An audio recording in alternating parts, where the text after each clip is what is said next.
bakunze ibiganiro vy'inkino bica kuri Indundi TV kandi baramutse nogeye kandi ndabaye ikaze bivanye naho muhere muri kano kanya nkuko mubizi rero Indundi TV tudasiba kuma tuzana amakuru ashushe nkino cyane ku bakinyi b'abarundi bakina hani wacu ndetse no hanze y'igihugu abarorezi abakinyi makere bamwita abalegende n'abandi batandukanye amakuru tubafitiye n'amakuru ya Limited Women's League rero ni higanwa rya bigeme higanwa rero rya bigeme rya Limited Women's League rifashwe mu mugongo nishiramwe ryo gutuma tumanako amakuru Limited rero murazi neza rero ko ryabandije kundwi igira kane urukino rero rwari irurindiranywe n'igishika cinshi n'abakunzi b'inkino bahani wacu rwari urukino rwahuje imigwi ibiri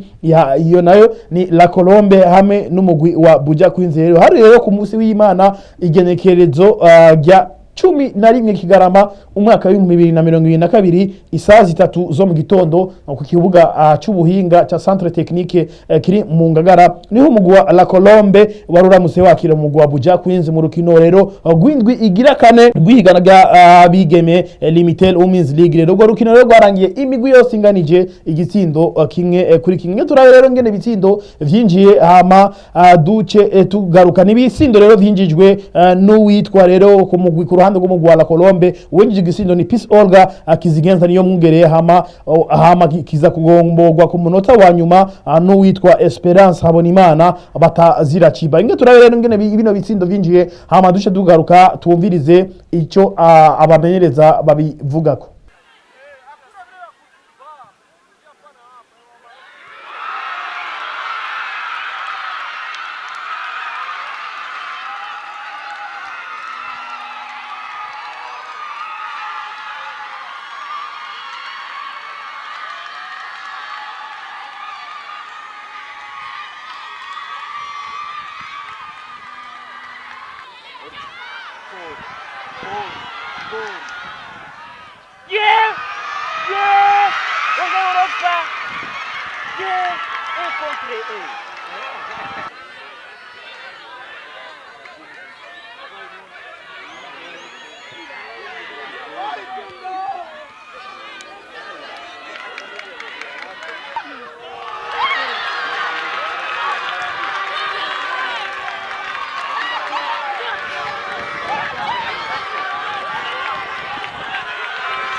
Ego inyuma rero rwo rukino twaronse akanya rero ko kuyaga n'umumenyereza umugwi wa Buja Queens Peter Ismail nawe nyene yaragize icashikiriza aho yavuze icyatumye banganya n'umugwi wa La Colombe inge tumwumvirize hama tugaruke twumvirize umumenyereza w'umugwi wa La Colombe. Ndio hivyo Mungu ataandika. Ndio kitu nimesema mwanzo kama hakuna timu mbovu.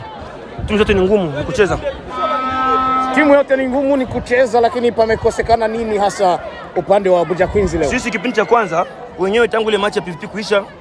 kuna kitu walifanya nani wachezaji kama zarau lakini nyuma tena wakachikosoa wakakomboa ile goli moja.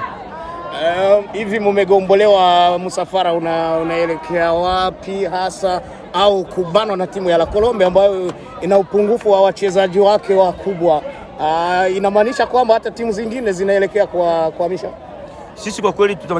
tunapambana kwa maana ni game tuko kufungwa kugawa ndio hivyo tena lakini tutapambana paka dakika mwisho. Lengo ni lile ndio. Inyuma yaho rero twaciye tuyaga n'umumenyereza wa La Colombe ini nahazwe Berize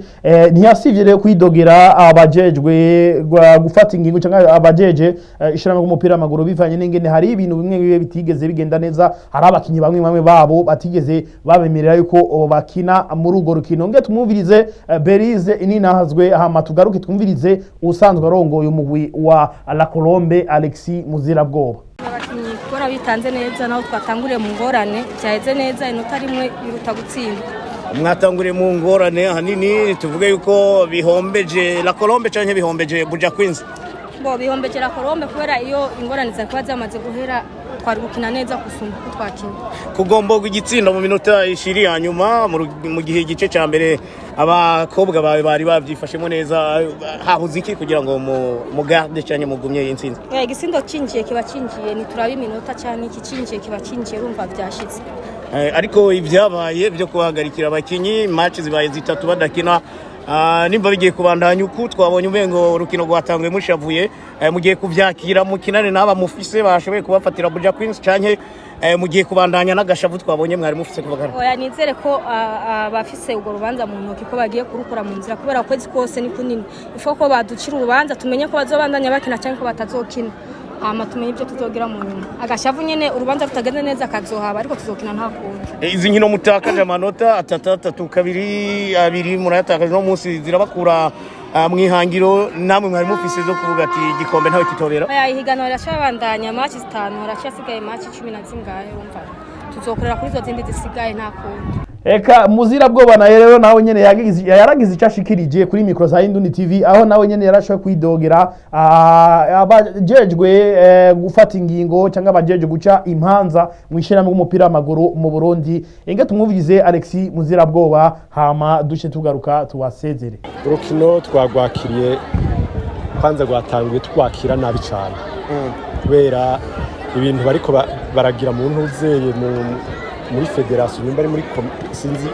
iyo biva twene tuvyakira neza cyane kubera ntibashobora gufata abakinyi bakinye bakinye equipe nationale bakinye na championnat a fois passé bakatumaza ukwezi kose ngo turindire decision gushika aho tuza ku rubuga bagafatira decision ku rubuga ngo bakinyi ntibakinye oro bari baduhaye 48 heures ngo yuko urubanza bazoba bashikirije umuzeye muga tukaza kugira amatelefone yo ngaho ku rubuga ngo bakinyi ntibakinye unubona turiko tugenda muri champion bariko barakasa equipe n'abakinyi. Icatumye mucereza urukino minota irenga 40 ahanini turagomba kumenya nukuba mutifuza gukina abakinyi banyu batarimwo canke no kuba muvuga muti biba byaravuye mu nzira tukamenya ko dutegura urukino barimwo canke batarimwo. Twe icatebe urukino twari tuzi yuko bateguye urukino tuzokina kubera amasaha 48 bari yari yaheze ubu haheze 2 semaines batubare 48 heures yuko bazoba bacira urubanza gushika hirya yejo narabajije nta muntu numwe yigeze anyishura yuko batazokina canke bazokina gushika hanyuma amatelefone yo ku rubuga abakinyi bamaze kuja muri tere abakinyi nibakina Jesse nibaza yuko ari ibintu byiza ari image nziza ya football. Nimba bigiye kubandanya uko hanyuma abakinyi banyu babiri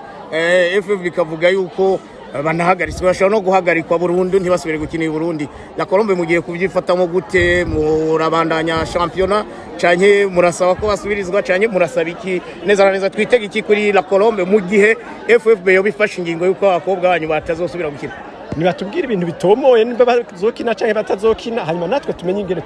dutegura izindi match zikurikira canke ingene duteguza championnat kuzobandana. Murakoze. Ngera mwumvise rero n'urukino rero gwari gwatevye iminota 40 yose bivanye n'ingene hari abakinyi batigeze babemerera yuko bakina muri urwo rukino ivyatumye rero no mugwi wa La Colombe uteba rero kwinjira mu kibuga bivanye n'izo mari rero za bo bakinyi bawo. Turabe rero ingene rero iyindi migwi ingene yasindanye nuko rero 11 Etoile rero yatsinzwe n'umugwi wa Etoile du Matin ibisindo 4-1 mu kurundi ruhande Intwari kazi isinda Le Lion ibisindo 3-0 PVP Buyenzi yasinze Bonavenir ibisindo 16 vyose kubusa hanyuma umugwi wa Rainbow usindwa n'umugwi wa Fufila PF ibisindo 21 byose kubusa murumva yuko ari ibisindo